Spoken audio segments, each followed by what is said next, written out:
Përshëndetje të nderuar miq, ja ku po ritakohemi sërish me një histori shumë të dhimbshme. Historinë e një zonje shqiptare e cila ka kaluar tmerin, por nuk është dorëzuar kur.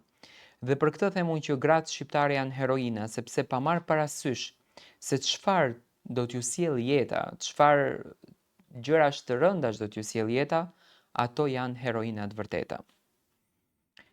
Unë jam një grua që sot kam 34 vjeç. Jam nga një fshat i vogël i komunës së Vitis, por jeta më ka çuar larg, në Francë. Vitia është në Kosovë. Aty ku për herë të parë ndjeva çfarë do të thotë të marrësh frymë lirë. Por rruga deri këtu ishte plot dhimbje, lot, plagë dhe gjak. Kur isha vetëm 19 vjeç, vllai im më martoi me një burr që nuk e njihja. Ishte martesë me mësit. Askush nuk më pyeti nëse e doja, nëse isha gati e nëse e ndjeja. Thjesht më thanë është për të mirën tënde dhe unë e pafuqishme u detyrova ta pranoja.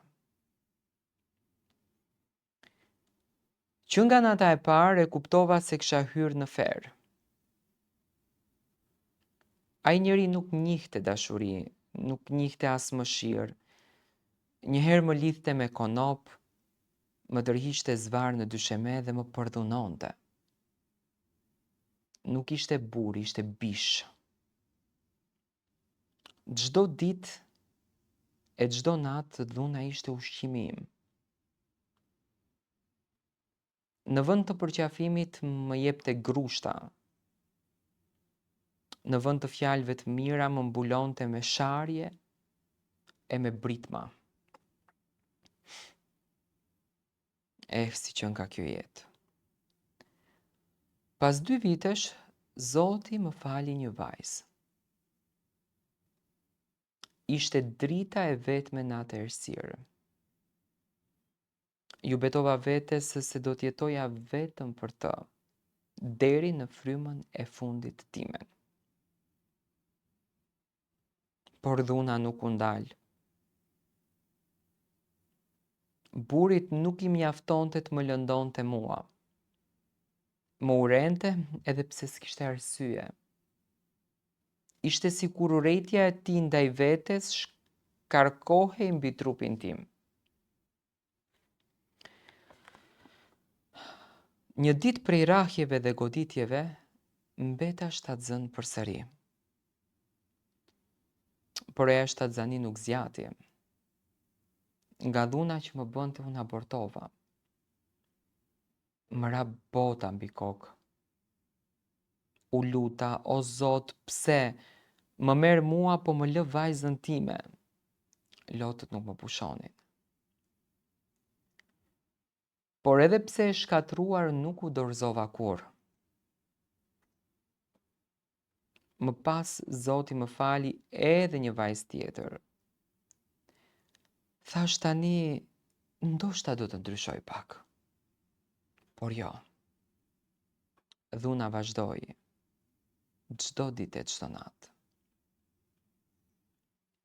Deri atë ditë mallkuar të muajit mars, kur dola t'i çoja buk burrit tim.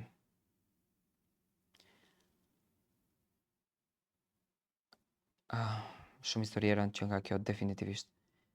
Ai pa asnjë arsye më preu krahun me një kos. Gjaku më mbuloi trupin, ndërsa vajzat qanin. Ecnim në përgjak, vetëm për t'u larguar prej tij. Shkova tek vëllai e mendova se do të më ndihmonte, por ai më tha: "Mos bëj zë, burri i rreh edhe ti je martuar, mos e nxirr turpin jashtë." Mu duk sikur më vran për herë të dytë. As familja nuk ishte stre për mua. U ktheva prap në shtëpi me trup të plagosur, por me shpirt që nuk dorëzohej. Ai më rihte me dru, me ryp, me kamxhik kali. Aq sa në mëngjes me zi ngrihesha në këmbë. Dhe përsëri më lidhte me litar dhe bënte çfarë të donte me trupin tim. O zot, ky pas ka qenë kafsh, jo burr. Vetëm një gjë më mbante gjallë. 2 vajzat e mia, i thosha vetes, duhet të durosh, nuk mund t'i lësh ato në duar të askujt. Jetova vite të tëra në atë ferë, e plagosur por e gjallë, vetëm për hir të vajzave.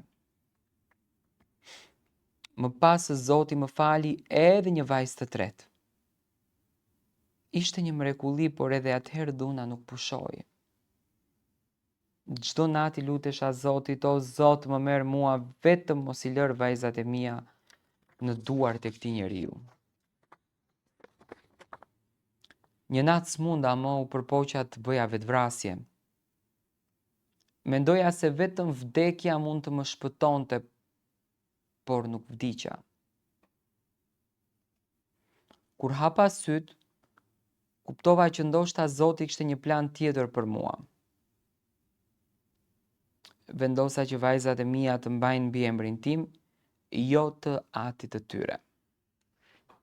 Desha t'i shpëtoj nga i njeri.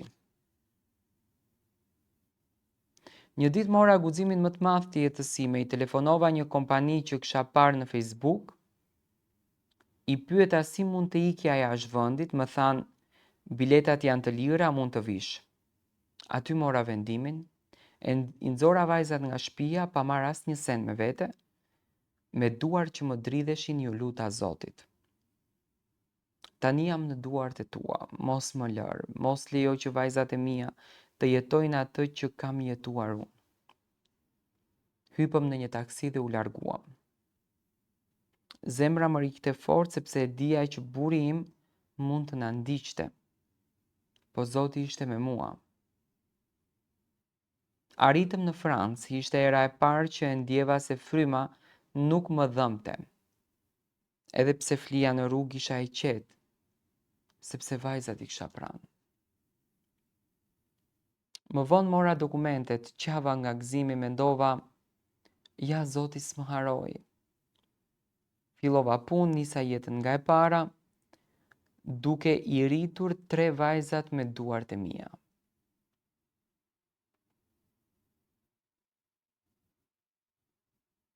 Më vonë mësova diçka që më tronditi.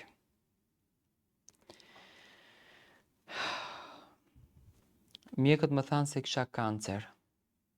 E lash spitalin me lot në sy, por në shpirt vetëm një mendim. Nuk do të dorëzohem.